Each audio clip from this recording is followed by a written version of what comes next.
ए जमुई जिला में तिलक के कुछ और गीत होत होई। यहाँ के निशा जी बानी थावे घर पैना जी गोपालगंज की छापारा यहाँ और कुछ और गीत होत होई।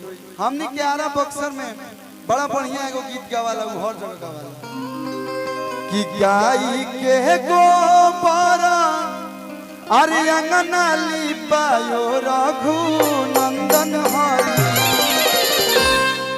आज जो सौरभ भैया बैठल हो चौका पर दोनों हाथ में चावल लेके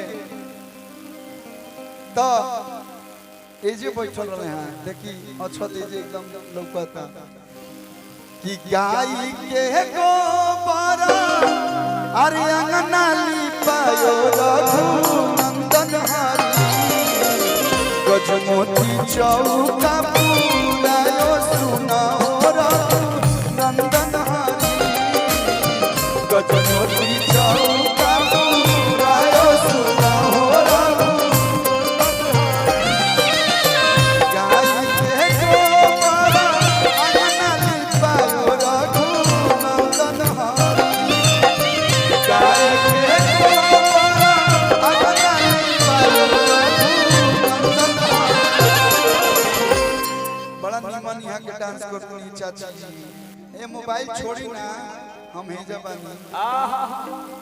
अच्छा भाभी लगी माम अच्छा मामी गोल लगते नहीं मामी या भाभी में का अंतर है तन मनी चलेला मस्ती मजाक अंग्रेजी में दोनों आंटी कहे के मामी जी बड़ा बढ़िया अभी ऐसी यहाँ के कहनी है देखिए ये खुशी कहाला आ तनी मनी परिवार में आदमी और तो तनी मनी बात विचार होगी के चाहिए कि गाय के गोबर अंगना लिपायो रघु नंदन हरि। गाय के गोबर अंगना लिपायो रघु नंदन हरि। गजमोती चौका पुरायो सुनाओ रघु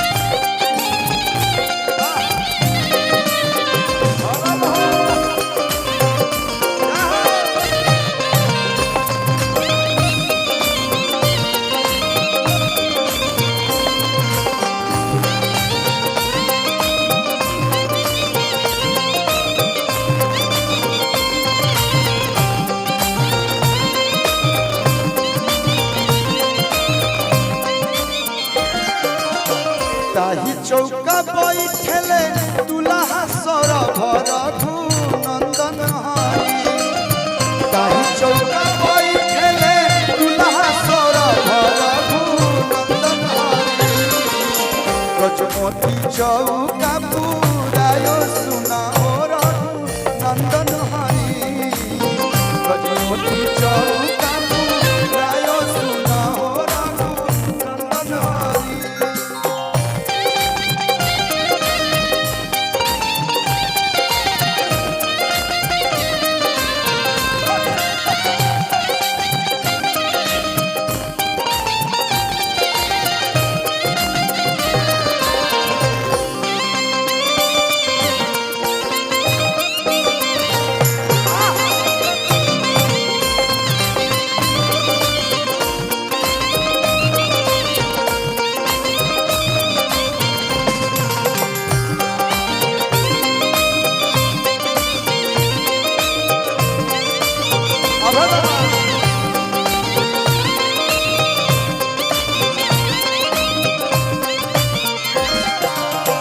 और हमने और गवाला ताही चौका बैठले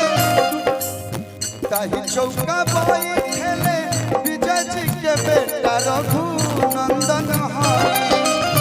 देखिए स्टाइलिश चौका है ई अब पीढ़ा कहाँ से लेकिन ये भी चौका है क्या है। हाँ महाराजा की तरह एकदम ऐसे शेर की तरह रहना है। और ये महाराजा चौका है। चाचा जी की तरफ से बहुत सारा आशीर्वाद। ताही चौका बैठले विजय जी के बेटा रघुनंदन हरि। ताही चौका बैठले विजय जी के बेटा रघुनंदन हीरा भाई ताही चौका बैठले। देखिए चाचा पप्पे बराबर होला। चाचा चाहिए तो बनाई दी, चाचा चाहिए तो बिगाड़ी दी, लेकिन ई चाचा जी बनैले बड़े देख के लगता है कि संस्कार दिख रहा है। अरे परिवार का जब सपोर्ट रहता है ना भैया तो दुनिया कुछ भी कर दे। गौरव भैया के लिए एक बार आप लोग जोरदार ताली बजा दीजिए। यही हमारे मित्र तो हैं, ये हमारे भैया के परम मित्र हैं। और इन्होंने बोला था कि आपको गांव आना है। हम बोली कहीं भी रहता है गाँव में आही के बाद कितना ही चौका बैठले। अरे अजय जी के बेटा रघुनंदन हरि। ताही चौका बैठले। अरे कि विजय जी के बेटा रघुनंदन हरि। गजमोती चौका पूरायो सुना हो रघुनंदन हरि। गजमोती चौका पूरायो सुना हो। भैया और चौका के बैठल बा। ताही चौका बैठले रोशन जी के भाई रघुनंदन हरि। हमारे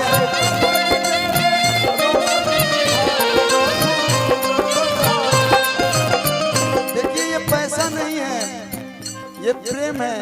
अच्छा लोग गाड़ी गीत गावेला तो वो बड़ी चिन्हा दिहल जाला। ये आजकल वेस्टर्न जमाना के बिल्कुल गाड़ी गीत हो। ताही चौका बैठले रोशन जी के भाई रघुनंदन हरि। ताही चौका बैठले बच्चू जी के बेटा रघुनंदन हरि। गजमोती चौका पूरायो सुना हो रघुनंदन हरि। गजमोती चौका पूरायो सुना हो। भैया अब मेन बात ताही चौका बैठले। अरे राहुल जी के भाई रघुनंदन हरि। ताही चौका बैठले राहुल जी के भाई रघुनंदन हरि। गजमोती चौका पूरायो सुना हो रघुनंदन हरि। गजमोती चौका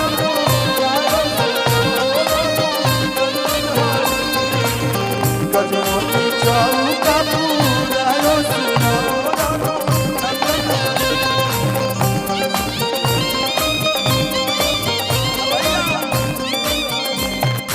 और आप जब गौरव जी के भाई हैं तो मेरे भी भाई हुए, तो मैं आज अपने लिए गा रहा हूँ। ताही चौका बैठले।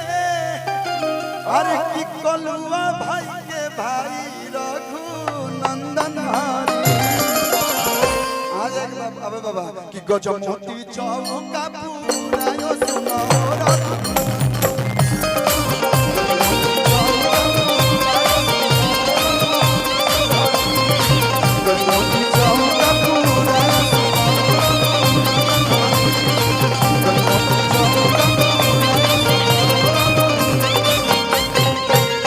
प्रेम सुन श्री रामचंद्र की पवन सुत हनुमान